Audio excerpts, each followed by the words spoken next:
Video দেখেছি, যেখানে আমি দেখেছি ও ডান্স করে বিভিন্ন পাবলিক প্লেসে গিয়ে, এবং সেখানে ওর যে টাকাটা কালেকশন হয় বা টাকা কালেক্ট করে, ও গরিব মানুষদেরকে হেল্প করে। এই মানসিকতাটার জন্য একটা জোরদার তালি হওয়া উচিত। অনুষ্ঠান বা পারফরমেন্স তখন ভালো হয় যখন সে ভেতর থেকে একজন ভালো মানুষ হয়। তো আমরা কি কত উঁচু হয়ে গেছি, কত বড় হয়ে গেছি, সেলিব্রিটি হয়ে গেছি, সেটা আমার মনে হয় না কোনো ম্যাটার করে। সবার আগে ভালো মনের মানুষ হতে হবে। তো তুমি ভাই, আমার থেকে তুমি অনেক ছোটই হবে, তুমি খুব ভালো মনের মানুষ হবে। তোমার ভিডিও দেখেছি এবং ফলো করি, এখন কমেন্টও করেছি। এইভাবে মানুষের পাশে থেকো, এবং যদি কোনো সময় হেল্প লাগে অবশ্যই দিদিকে যোগাযোগ করো। আমরা সংবর্ধনা জ্ঞাপন করবো এবার। শিবু ভাইকে এবারে আমরা সংবর্ধনা জ্ঞাপন করব। আমি সংহিতাকে এবং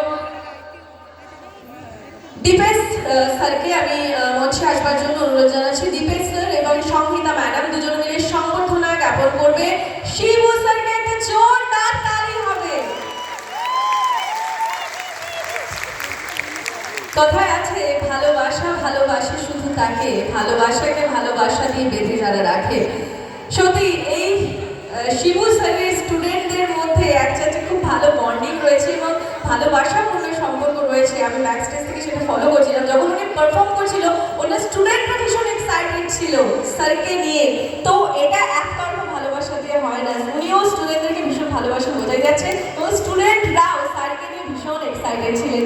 সুন্দর থাকুক আইডল ডান্স একাডেমি। এই আইডল ডান্স একাডেমি পরিবার এভাবেই আমাদের প্রচুর অনুষ্ঠান উপহার দিই, এবং তোমাদের পথ চলা সুন্দর হোক। তোমরা এরকম ডান্সের সঙ্গে জুড়ে থাকো এবং আমাদের অনেক সুন্দর সুন্দর ডান্স উপহার করো। Thank you so much. So এবারে